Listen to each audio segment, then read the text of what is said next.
तो hello everyone and welcome back to the channel. तो आपको पता है कि यूएसए ने अटैक कर दिया है ईरान के ऊपर, जो कि एक क्रिटिकल सिचुएशन है। बट उसको लेके इम्पैक्ट क्या रहेगा मार्केट के ऊपर, मार्केट कैसे रिएक्ट करेगा और मार्केट ऊपर जाएगा नीचे जाएगा। बिटकॉइन में ऑलरेडी फॉल हो चुका है, बट निफ्टी में क्या होगा? कल मार्केट खुलेगा, मंडे है, और क्या गैप अप खुलेगा या गैप डाउन खुलेगा? क्योंकि मार्केट पॉजिटिव था फ्राइडे को, बट यहाँ पे एक नेगेटिव सिनेरियो बन चुका है न्यूज़ हिसाब से। टेक्निकल के हिसाब से बहुत स्ट्रांग है, टेक्निकल के हिसाब से बहुत ही अच्छा सेटअप बनाया है निफ्टी ने। बट आज पर the news is very scary and it can have some impact in the market. But चलिए देखते हैं, इसको एनालिसिस करते हैं अच्छे से और न्यूज़ को भी एनालिसिस करते हैं। तो क्या सिचुएशन हो सकता है उसको हम डिटेल में जानने की कोशिश करेंगे। तो बिटकॉइन में क्या हुआ था? यहाँ पे एक फॉल हुआ था, यहाँ पे एक बड़ा फॉल हुआ था, यहाँ तक आया था और मार्केट जैसे यहाँ पे पॉज़ लिया।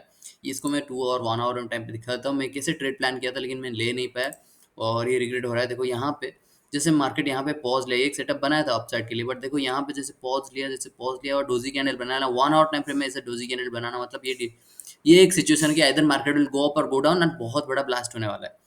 और यहाँ पे मैं श्योर था कि यहाँ से देखो, यहाँ से फॉल आया, फिर इसका 50% मार्केट ब्रेक नहीं कर पा रहा, इसके नीचे ही क्लोजिंग देना स्टार्ट कर दिया था। तो यहाँ पे डेफिनेटली ये एक फॉल सिनेरियो था, but we have missed it. But देखो कहाँ पे तक फॉल आया, हमारा सपोर्ट जोन के आसपास ही फॉल आया, यहाँ से 1000 के आसपास गया था। फिर यहाँ से पॉज लेके मार्केट देखो यहाँ पे ऊपर जाने की कोशिश कर रहा है। और चलिए न्यूज़ को देखते हैं कि क्या हुआ था। देखो ईरान को बार बार यूएस की तरफ से प्रेशर किया जा रहा है कि भाई तुम न्यूक्लियर वेपन मत बनाओ, न्यूक्लियर ये है वो सब में मत घुसो, लेकिन वो जानबूझ के कर रहा है। और इसराइल को ये थ्रेट है, क्योंकि इसराइल और ईरान के बीच में अच्छा रिलेशन नहीं है। इसराइल का चारों तरफ उसका दुश्मन है, लेकिन वो अकेला अटैक कर रहा है, उसको सबको अकेला भिड़ रहा है सर के साथ। बट यूएसए का सपोर्ट ऑब्वियसली है इसराइल के साथ, क्योंकि Israel is not wrong and India is also with USA. तो ईरान क्या है? ईरान देखो ऑयल रिच है, तो इम्पैक्ट तो रहेगा, वर्ल्ड इकोनॉमी पे इम्पैक्ट रहेगा। ऑयल का प्राइस भी अभी बढ़ गया है, अभी बहुत मतलब तेजी से बढ़ा कल जब अटैक हुआ। बट ईरान बोल रहा है कि हम लोग भी रिटेलिएट करेंगे। ये 3 एयरफोर्स का ये आया था, जेट आया था, और तीनों जो कि इनका एयरफोर्स जो न्यूक्लियर फैसिलिटी है उनके ऊपर अटैक करके गए हैं और डिस्ट्रॉय करके गए हैं, ये क्लेम है यूएसए का। बट ईरान बोल रहा है कि हम लोग डिस्ट्रॉय होने से पहले हमको कुछ न्यूज़ मिला था, हम लोग रिलोकेट करिए, कुछ बोल रहे हैं। बट इट्स नॉट जेन्युइन, हम लोग को अभी तक पता नहीं है, but attack was genuine, attack का कंफर्मेशन मिल चुका है अभी तक। तो ईरान भी एक्नॉलेज कर रहा है कि यूएसए अटैक किया है इसके लिए, तो वो रिटेलिएट करने की कोशिश कर रहा है। सिचुएशन कहाँ पे नेगेटिव हुआ है बता रहा हूँ। सिचुएशन देखो, ईरान अगर आप उड़ीसा को कंपेयर करोगे ईरान के साथ, मतलब मान लो उड़ीसा है यूएसए, तो आप ये जो छोटा सा क्या बोलते हैं इसको, मास्टर कैंटीन जितना बड़ा ये ईरान नहीं होगा। तो मतलब कुछ भी नहीं है ईरान यूएसए के आगे, मतलब पावर के हिसाब से, प्रेजेंस के हिसाब से, पैसा के हिसाब से कुछ भी नहीं है। बट क्या है कि वो लोग बोल रहे हैं कि हम लोग अटैक करेंगे। डेंजर सिचुएशन तब होगा जब रशिया या फिर यूएसए आके ईरान का सपोर्ट करने लगे। ऐसा सिचुएशन नहीं होगा, obviously it is not going to happen and Iran is going to stay alone, because USA के साथ लड़ाई करने के लिए कोई आगे नहीं आएगा directly. No one will try to fight with USA directly और इनडायरेक्टली, बिकॉज वो डायरेक्ट इनका कुछ प्रॉब्लम ही नहीं है, यो क्यों आके बैक करेंगे। बट यूएसए इसराइल को कंप्लीटली बैक कर रहा है, इसराइल इसके वजह से अटैक कर रहा है ईरान के ऊपर, अटैक करना भी चाहिए, क्योंकि ईरान बहुत घटिया कुत्ता देश है। मतलब और वो जो भी कर रहे हैं वो गलत है। USA completely I support them and I completely support Israel as an Indian, because हम लोग इंडियन से, हम लोग का कर्तव्य है कि हम लोग इसराइल को सपोर्ट करेंगे। इसराइल बहुत अच्छा फ्रेंड है इंडिया का। ऐसा मत बोलो कि बीजेपी का आदमी हूँ तो ये बोल रहा हूँ कि सपोर्ट करो।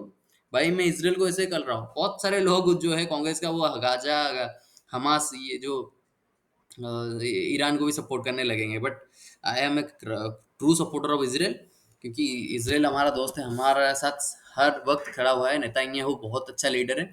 तो इसके लिए मैं चाहता हूँ कि ये सिचुएशन अभी पॉज हो जाए, और मुझे नहीं लगता है कि एस्केलेट होगा, ना कि मुझे ये लगता है कि मार्केट फॉल होगा, क्योंकि बिटकॉइन स्टेबल है अभी।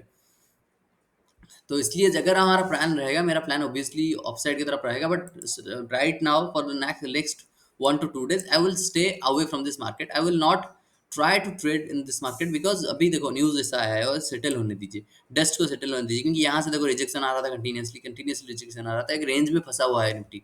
बट यहाँ पे अगर आप देखोगे ये रेंज को ब्रेक करने की कोशिश कर रहा है, और ये ब्रेकआउट बहुत ही स्ट्रांग लग रहा है। यहाँ पे देखो breakout slow and steady move है, और ब्रेकआउट अच्छे से जा रहा है। मार्केट आया, फॉल हुआ, स्लो एंड स्टेडी मूव कर रहा है। तो निफ्टी में मैं बहुत पॉजिटिव हूँ।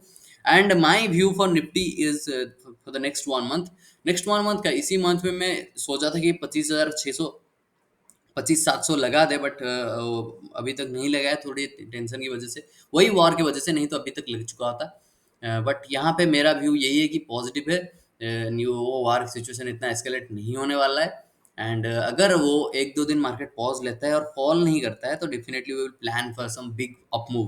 We will definitely plan for some big up move, और पोजीशन को होल्ड भी करके रखेंगे, एक दो दिन के लिए होल्ड करेंगे। ऐसा नहीं कि आज ले लेंगे तो आज सेल करेंगे, पूरा लॉन्ग टर्म के लिए रखेंगे, क्योंकि मुझे पता है कि अगर मार्केट ऊपर ब्लास्ट हो रहा है एक बार, तो डेफिनेटली वो 25,600 800 तक जाएगा ही जाएगा। तो इसको कैप्चर करना हमारा काम है, बस उसी को कैप्चर करेंगे। बस इतना सा वीडियो में, और इतना ज़्यादा टेक्निकल एनालिसिस कुछ है ही नहीं, बस मैं पॉजिटिव हूँ, मैं बहुत पॉजिटिव हूँ मार्केट को लेके, क्योंकि मार्केट वहाँ पे कंटिन्यूसली ऊपर गया है, और नेगेटिव सिनेरियो कुछ नहीं बनाया अभी तक। तो डेफिनेटली यही है, प्लान करते हैं क्या होता है क्या नहीं, देखते हैं। कल मार्केट अगर गैप अप होता है, हम लोग पॉजिटिव रहेंगे, बट ऐसा नहीं कि गैप अप होते ही तुरंत बाय कर लो। देखो कि मार्केट पुल बैक दे रहा है कि नहीं, क्या कर रहा है कि नहीं। मैं तो होल्ड करूंगा, मैं तो वेट करूंगा, फिर वेट करने के बाद अगर मुझे रेट रेट मिलता है कुछ अच्छा setup, I will definitely go on trade. And that's it for today. I will make sure we make good plans for the trade, and we will see you tomorrow with a new blog. Till then, bye bye, take care.